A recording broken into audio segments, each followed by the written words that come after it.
The Inner Game of Tennis, by W. Timothy Gallwey. Introduction. Imagine you're playing the best game of your life. Every shot is effortless. Every swing feels perfect. Your opponent, who usually gives you a run for your money, can barely keep up. You're not even thinking. You're just playing. You're in that magical state they call the zone. Then, during a changeover, your opponent walks up to the net and asks you, with genuine admiration, "Wow, what are you doing so differently today? Your forehand is incredible." You pause. You feel a little flattered. You start to think, well, I guess I'm meeting the ball further out in front, and I'm keeping my wrist firm, and my follow-through is much better. You walk back to the baseline to serve. Suddenly, your arm feels a little stiff. The racket feels heavy. You think, okay, meet it out in front. Keep the wrist firm. You toss the ball and hit it straight into the net. The magic is gone. The zone has vanished. Your effortless flow has been replaced by clumsy, self-conscious effort. The rest of the match is a struggle. What just happened?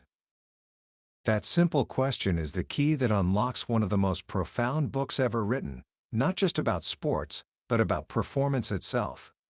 The book is The Inner Game of Tennis by W. Timothy Gallwey. It was first published back in 1974, and it has since become a timeless classic, a secret weapon for championship coaches like Pete Carroll of the Seattle Seahawks and Steve Kerr of the Golden State Warriors. It has sold millions of copies, not because it teaches you a better backhand, but because it reveals a fundamental truth about why we succeed and why we fail. Gallwey, a humble tennis coach, stumbled upon a discovery so powerful it would change everything we thought we knew about learning and coaching. He realized that the opponent on the other side of the net is not our main problem. The real opponent, the one who causes us to choke under pressure, to doubt ourselves, and to get in our own way, lives inside our own head. What if I told you that the secret to getting better at anything isn't to try harder, that the endless instructions you give yourself are the very things holding you back? By the end of our time together, you'll understand the single greatest obstacle to your own performance.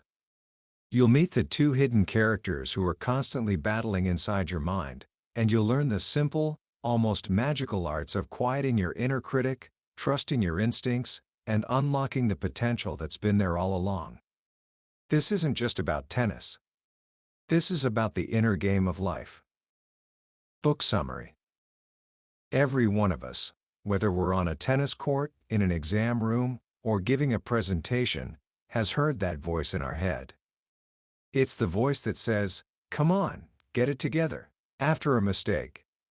Or, "Don't mess this up," right at a critical moment. We've all felt that familiar frustration, that feeling of knowing exactly what you're supposed to do, but being completely unable to do it. As Timothy Gallwey puts it, the most common complaint in all of sports is this: it's not that I don't know what to do, it's that I don't do what I know. This is where the journey of the inner game begins. Gallwey, as a young tennis pro, was doing what all coaches do. He was giving instructions. Shift your weight, keep your racket face flat, follow through. He was teaching the outer game, the mechanics of how to hit a tennis ball. But he noticed something strange. The more instructions he gave, the more his students seemed to tense up. The more they tried to do it right, the worse they played. He tells the story of a student named Dorothy. He'd give her a simple, gentle instruction, like, "Dorothy, try to lift your follow-through up to your shoulder." And sure enough, Dorothy would try. Her face would tense up, her jaw would clench, her muscles would tighten, and the swing, instead of becoming fluid, would become even more awkward and rigid. His advice was sound, but something was getting lost in translation. Something inside Dorothy's mind was interfering with her body's ability to perform a simple action. This led Gallwey to a groundbreaking realization. He asked himself, When a player is on the court talking to themselves, who, exactly, is talking to whom? When you say, I'm talking to myself, who is the I, and who is the myself? He saw that within every player, there are two distinct selves. He called them, simply, Self 1 and Self 2. Self 1 is the teller. It's your conscious mind, your ego. It's the voice in your head that gives instructions, makes judgments, and worries about the score. It's the part of you that reads books on technique and tries to remember 5 different things to do during a single swing. Self 1 thinks it's the coach. It thinks it's in charge. Self 2 is the doer. It's your body, your unconscious mind, your natural, instinctive self. Self 2 is a miracle of engineering. It's the part of you that learned to walk without a single verbal instruction. It's the part of you that can catch a ball thrown at you without consciously calculating its trajectory, velocity, and spin. Self 2 doesn't understand words like keep your wrist firm. It understands feelings and images. It learns by doing and by watching. And here is the central problem of the inner game. The relationship between Self 1 and Self 2 is usually terrible. Self 1 doesn't trust Self 2. It acts like a nagging, overbearing parent who is constantly shouting instructions and criticizing every little mistake. It tells Self 2 to keep it firm, keep it firm, keep it firm, as if Self 2 is deaf or stupid. But Self 2 isn't stupid at all. It's a genius. It's your body's innate intelligence. The constant chatter and judgment from Self 1 creates tension, doubt, and interference. It makes you try too hard, which is just another way of saying that Self 1 is trying to control the muscles, causing them to tighten and work against each other. The result is a clumsy, awkward performance. And then, after the shot goes into the net, who does Self 1 blame? It blames Self 2, of course. It says, you clumsy ox, you'll never learn. This constant criticism erodes our confidence and creates a vicious cycle of trying, failing, and judging. So, how do we fix this broken relationship? How do we quiet the nagging voice of Self 1 and unleash the silent genius of Self 2? This is where the practical art of the inner game begins.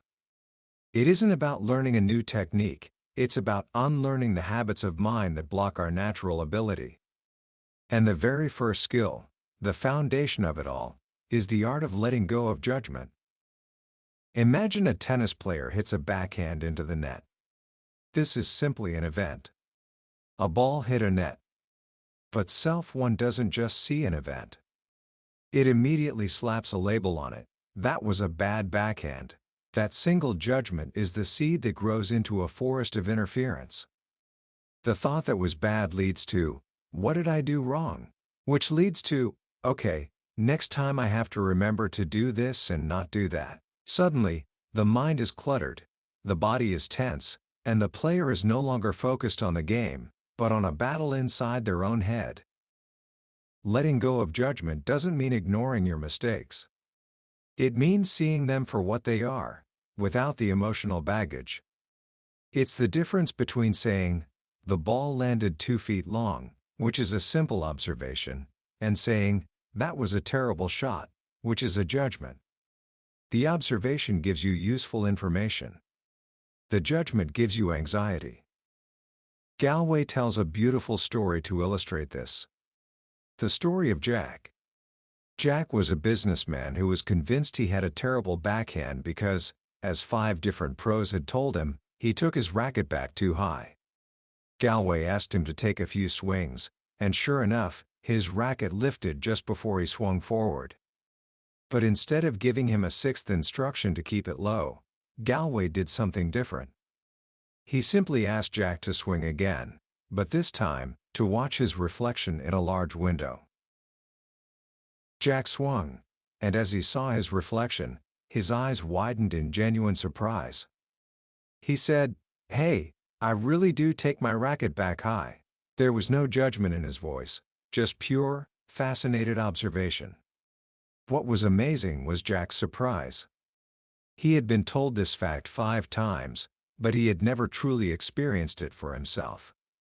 His mind had always been too busy judging his bad stroke to actually see it clearly. Now, free from judgment, just observing his swing in the mirror, he swung again. This time, effortlessly, his racket stayed low. It corrected itself. He hadn't tried to change it. He had simply become aware of what was, and in that clear, quiet awareness, the natural learning process of self-2 took over. This is the power of non-judgmental awareness. It's like a quiet mirror. It doesn't add or subtract anything, it just shows you what is. And when the mind is still, self-2 can finally do its work. Gallwey compares this process to how we treat a growing plant. When we plant a rose seed, we don't criticize it for being rootless and stemless. When the first bud appears, we don't condemn it for not being a full-blown flower. We simply stand in wonder at the process, giving the plant what it needs at each stage. Our skills are the same. Every error is just a part of the growth process. Once we learn to quiet the judgment of self-1, the next step is to actively learn to trust self-2. Think for a moment about what your body, self-2, does without any conscious help. As you listen to my voice, your heart is pumping, your lungs are breathing, and billions of cells are working in perfect harmony. To return a tennis serve, your brain performs calculations more complex than any computer could manage, all in less than a second. This is the incredible instrument we so often call clumsy or uncoordinated. Self-2 deserves our respect. Trusting self-2 on the court means letting your body hit the ball. The key word is let. You aren't making it happen, you are letting it happen. You trust in the competence of your body and its deep, stored wisdom, and you simply get self-1 out of the way. But how does self-2 learn in the first place, if not from verbal instructions? It learns primarily through images. Gallwey contrasts the way he was taught to dance as a child, with rigid, step-by-step verbal commands, to the way a modern kid learns. A kid goes to a party, watches other people dance, absorbs a visual image of the movements, and a few minutes later, is on the floor doing it. He doesn't think, okay, lift the left shoulder while twisting the right foot.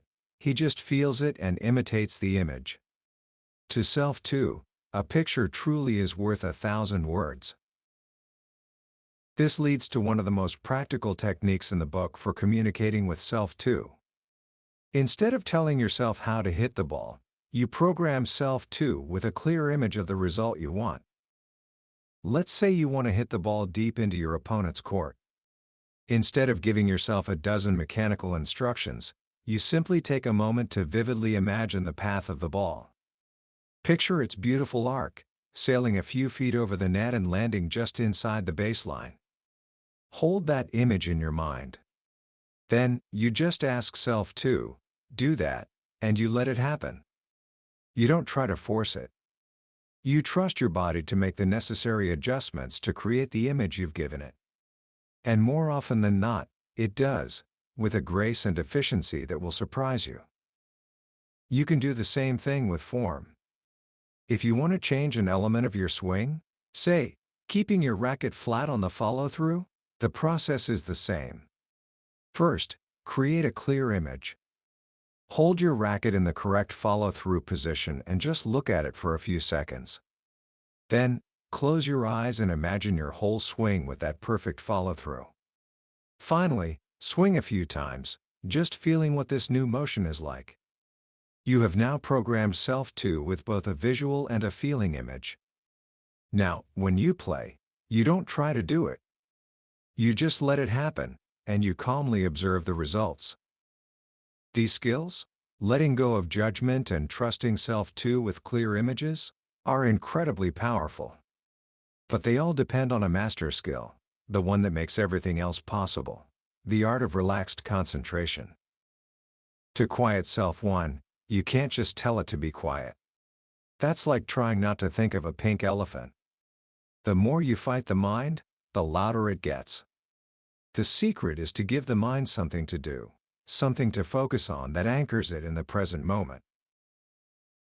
In tennis, the most obvious place to focus is the ball. But Gallwey says we need to go deeper than just watch the ball.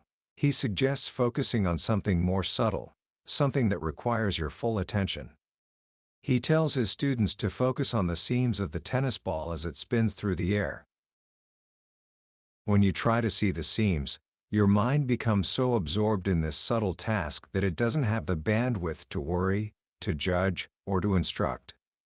It's a trick, in a way.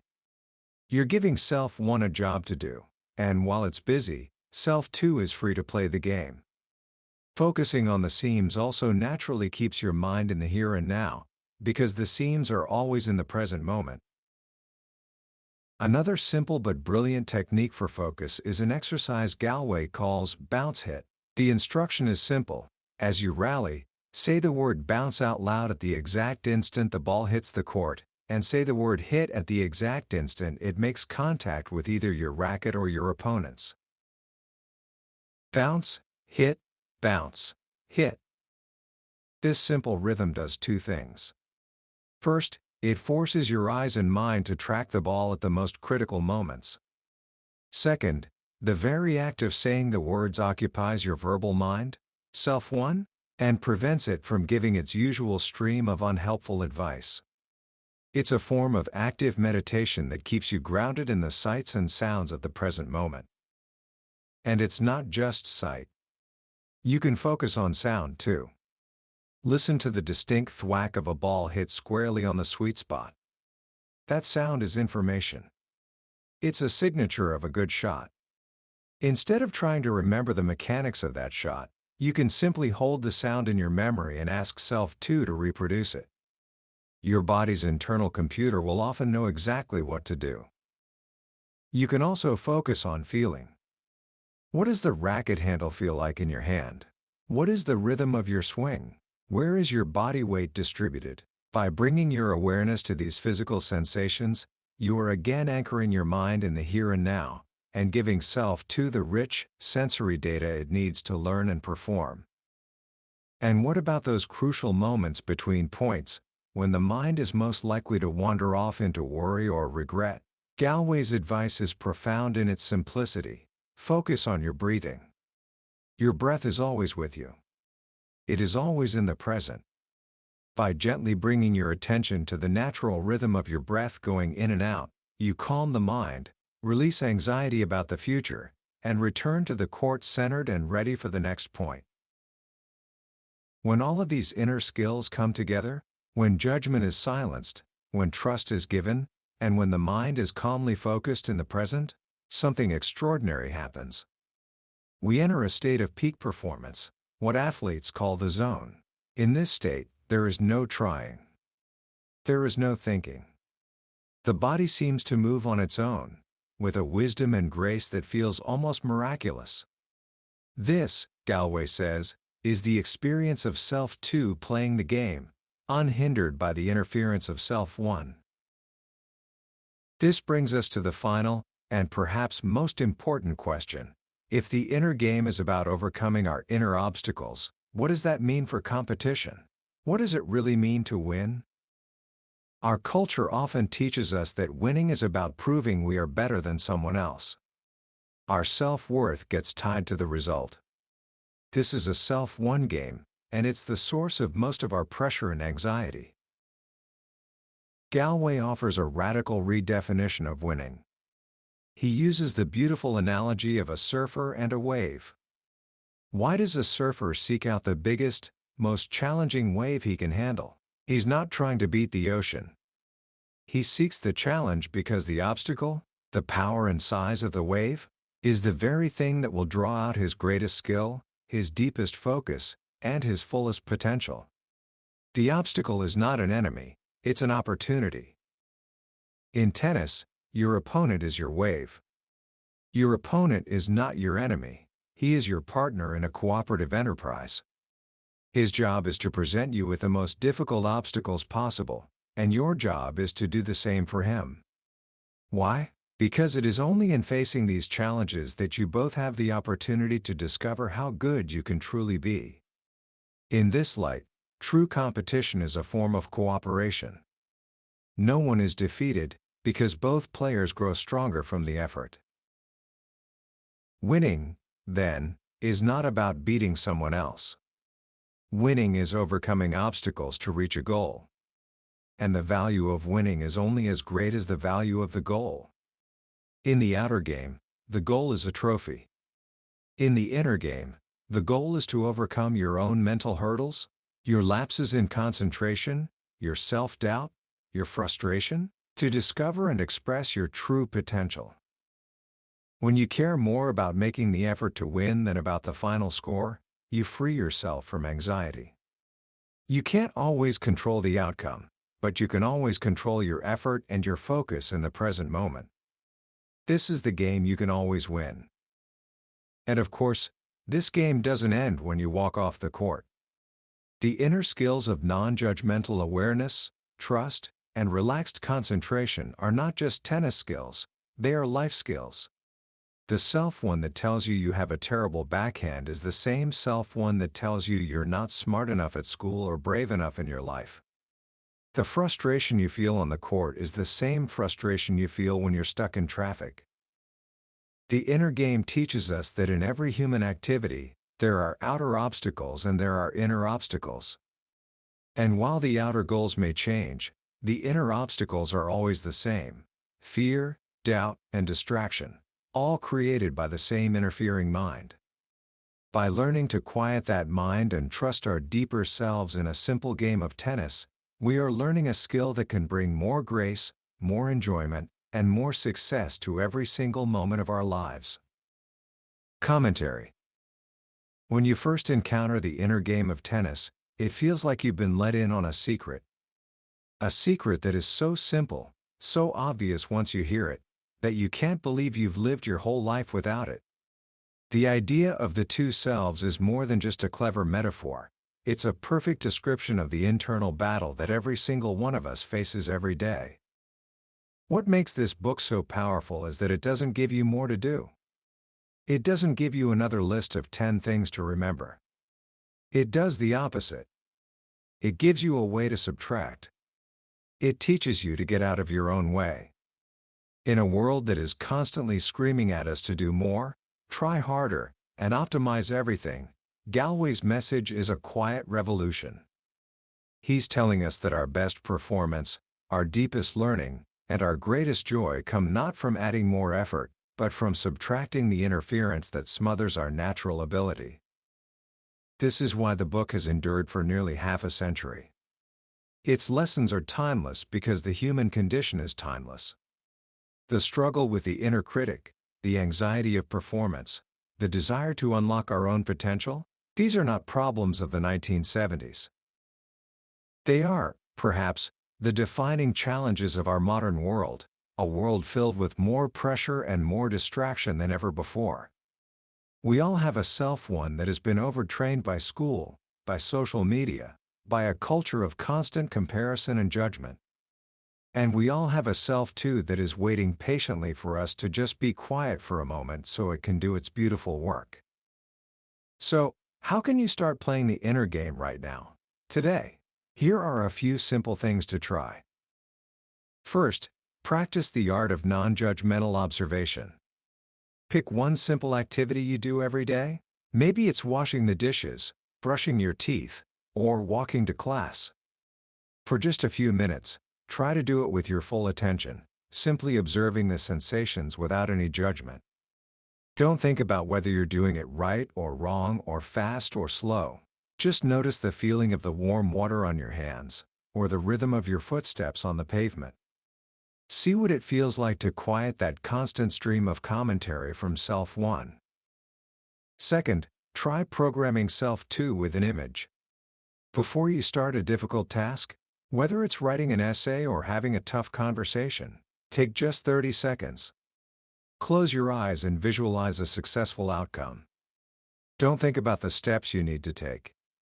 Just see the finished essay, feeling proud of your work. Or imagine the conversation going smoothly and ending with understanding. Create a clear, positive image, and then trust yourself to move toward it. And finally, whenever you feel a moment of stress or anxiety, remember your anchor to the present moment, your breath. You don't need to do any special breathing exercises. Just pause and bring your attention to the simple, natural sensation of your breath going in and out. That simple act of focus can be an oasis of calm in the middle of any storm self-one creates. That was a summary of The Inner Game of Tennis by W. Timothy Gallwey. We've explored the core ideas today, but I'll be honest with you, a summary is like looking at a photograph of a beautiful landscape. The real magic happens when you go there yourself. It's in the quiet moments of reading, when a particular story or a simple phrase hits you in a way you didn't expect. This summary is designed to help you decide if this book is worth your time and attention.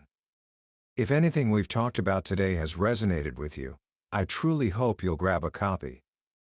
Reading it isn't just learning, it's an experience that can genuinely change the way you see yourself, your potential, and the very nature of the games you play every day.